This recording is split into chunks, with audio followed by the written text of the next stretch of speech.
Locked up with a stranger, the cellmate's secret they tried to hide. Before we dive into this case, hit that subscribe button if you love stories that stay with you long after the screen goes dark. Like, comment, and share if you're brave enough to follow every twist, because this one starts in the middle of a storm and ends in a place no one saw coming.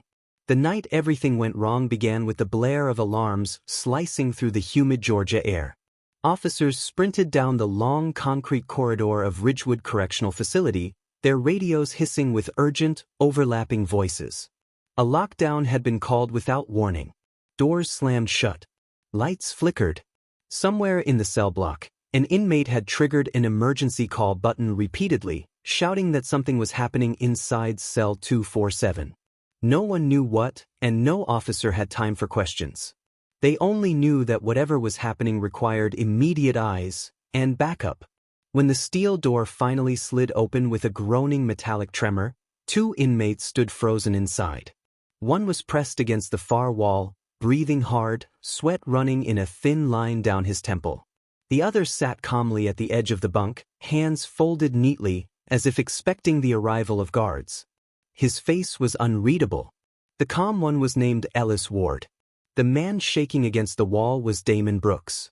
The officers scanned the cell for weapons, signs of a fight, anything. But there was nothing out of place. Just Ellis sitting like a statue and Damon staring at him with wide, frightened eyes. Damon claimed he'd woken up to find Ellis standing over him, watching. Not touching him. Not threatening him.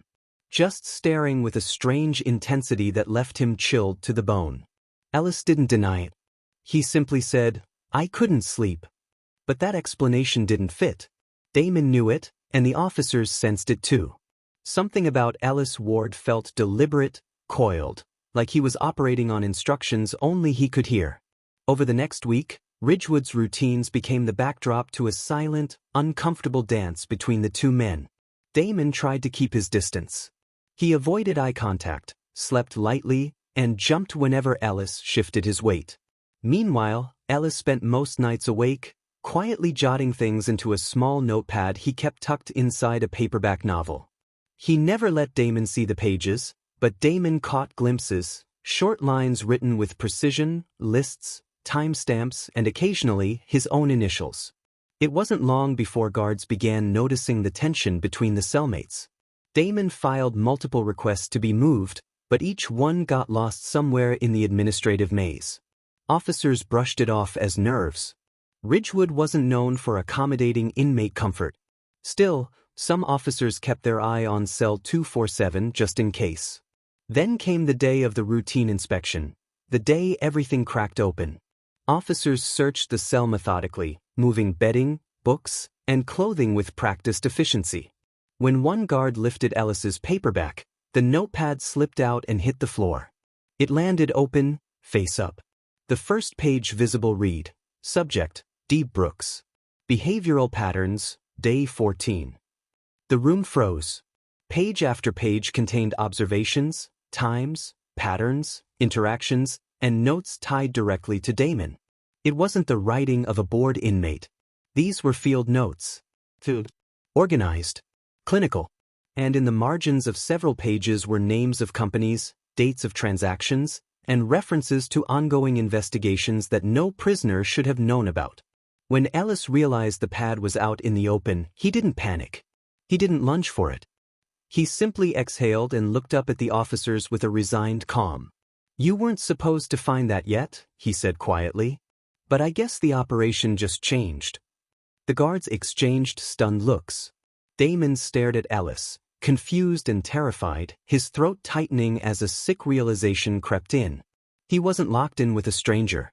He was locked in with someone who had been watching him, for a reason. And when investigators arrived minutes later and opened Ellis's secured envelope buried beneath the mattress, they found something else, something that shifted the entire case into motion. A list of names connected to Damon Brooks. But the last name on the list was redacted. Completely blacked out. And that was the name Damon feared most. Damon Brooks didn't sleep that night. Or the night after. The discovery of Ellis's notebook turned his world inside out. Every name on that list belonged to someone Damon had known, coworkers, acquaintances, old contacts from the investment office where he once handled client accounts. People tied to the financial scandal that landed him behind bars. People who had every reason to keep certain secrets buried. But the last line was the one that left him shaking. A single black bar. A name Ellis had deliberately concealed. Someone Damon feared more than prison. The higher-ups wasted no time. Ellis was escorted out of cell 247 within the hour, but not like a typical inmate. He wasn't cuffed. He wasn't shouted at or shoved. Officers gave him space. Respect. Damon watched in disbelief as Ellis walked with them, calm and collected, as though he belonged to an entirely different world, one that answered to no warden. For the next 48 hours, officials transformed Ridgewood's administrative hall into a quiet storm. Damon was questioned repeatedly, sometimes by people who didn't wear correctional badges. They asked about his past clients, suspicious transfers, fraudulent accounts, and especially the individuals on Ellis's list. Each question cut deeper, and Damon could feel the noose tightening, not because he was guilty of everything they suspected, but because someone wanted to make sure he stayed silent. And someone wanted Ellis watching him. Meanwhile, rumors spread through the prison like wildfire. Some said Ellis was a plant. Others said he was a federal investigator. A few believed he worked for a private organization with resources larger than any government branch. But no one could confirm anything. Ellis had vanished into the administrative maze, no longer in the block, no longer on the yard, and not on any inmate roster. Damon tried to piece together how he ended up sharing a cell with someone like Ellis. He remembered the sudden transfer order that moved him to cell 247 only 2 weeks earlier. He remembered the officer who said, "You're getting a new roommate. Don't ask questions." He remembered Ellis walking in with a single bag, quiet, polite, observant. Too observant. The truth finally broke when Lieutenant Harris, a veteran officer with a reputation for honesty, approached Damon during recreation hour. "You're not in danger from us," Harris murmured, keeping his eyes forward. "But you need to understand something. Ellis Ward wasn't placed with you by accident." Damon swallowed hard. "Then why was he there?" "To confirm whether you were working with the person we've been trying to track for years," Harris replied. "A financial ghost. Someone who moves money through people like shadows. Someone connected to your case." "The redacted name," Damon whispered. Harris didn't answer. He didn't need to. But Damon wasn't prepared for what came next. That evening, an officer delivered an envelope marked with his inmate number. Damon hesitated before opening it, expecting legal paperwork or reprimands. Instead, he found a single page. A note. Written in Ellis's handwriting. "Your silence kept you safe. But now the walls are listening." Underneath the sentence was a detailed map of Ridgewood Correctional Facility, not the current layout, but its structure from years earlier, before renovations. Marked in red ink was a location Damon knew well, the storage room behind the chapel. A room used by few, visited by even fewer.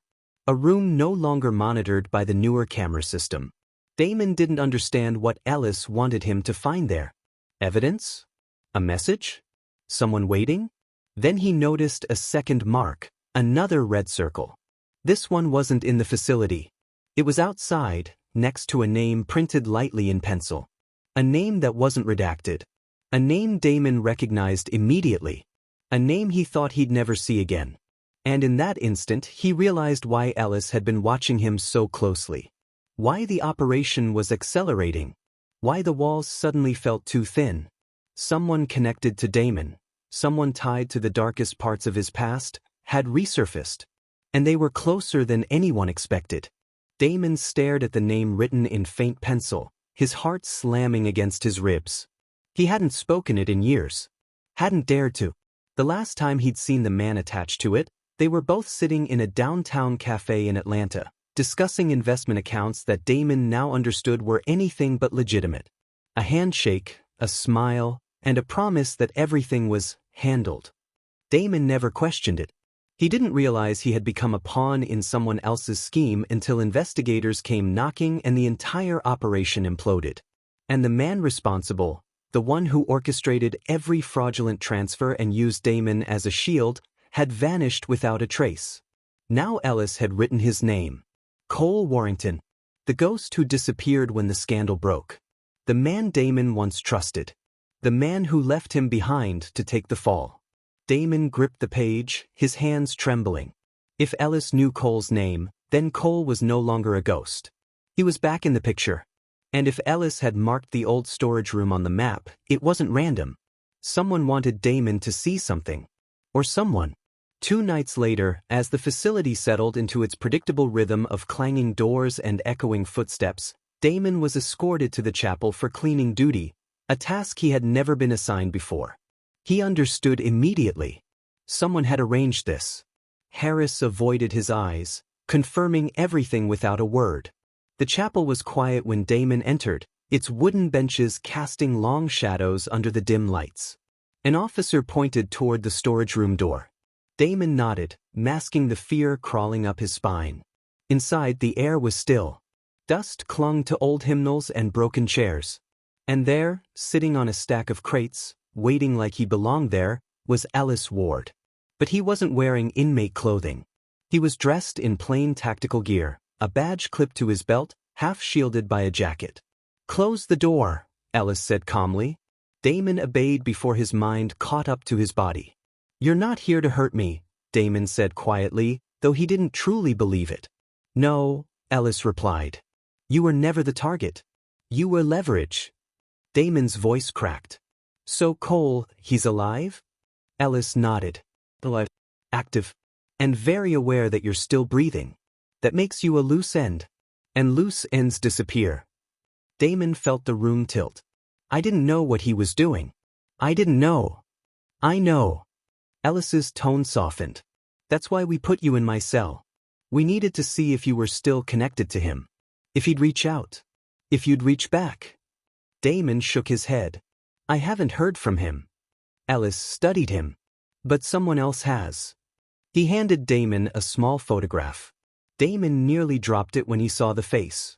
Cole Warrington, standing outside the Ridgewood perimeter fence just 3 days earlier, caught on a grainy surveillance still, speaking with a man whose uniform matched prison maintenance staff. Cole had been inside the fence line. "Close. Too close," Ellis continued. "He's been using the renovations as cover. He's been trying to access the old system, erase files, and disappear again. But he slipped up. Someone recognized him." Damon swallowed hard. "So why bring me here?" "Because," Ellis said, "he left something for you." He turned and dug into a crate, pulling out a small envelope sealed with wax. Damon's name was written on it. Hands shaking, Damon opened it slowly. Inside was a single message from Cole. "If I go down, you're coming with me." Damon felt the world collapse inward. Ellis watched him absorb the words before speaking again. "He's planning to flee the country," Ellis said. "We dug up his route, his contacts, everything. But we needed confirmation. And your reaction just gave it to us." Damon's knees weakened. "So what happens now?"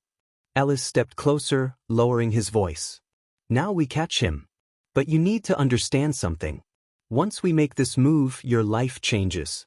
Witness protection, new identity, complete separation from your past. This is your one chance to walk away clean." Damon stared at the message again. Cole's threat. Cole's handwriting. Cole's shadow. He exhaled slowly. "Tell me what to do." Ellis nodded, slipping the badge fully into view. "Good. Because he won't run far. He always circles back to unfinished business." Damon felt the temperature in the room shift, a new weight settling on his shoulders. He wasn't just a former accountant caught in someone else's crimes anymore. He was part of an operation, one that was about to close the net on a criminal ghost. Ellis opened the door. Officers were already waiting outside. "The chase starts tonight," he said. Damon stepped into the hallway, heart pounding. A final thought echoed in his mind. Cole Warrington wasn't gone. He was coming back. And this time, Damon wouldn't be the one left behind. If you thought this story ended here, you're not ready for the next one. Subscribe so you don't miss what comes next.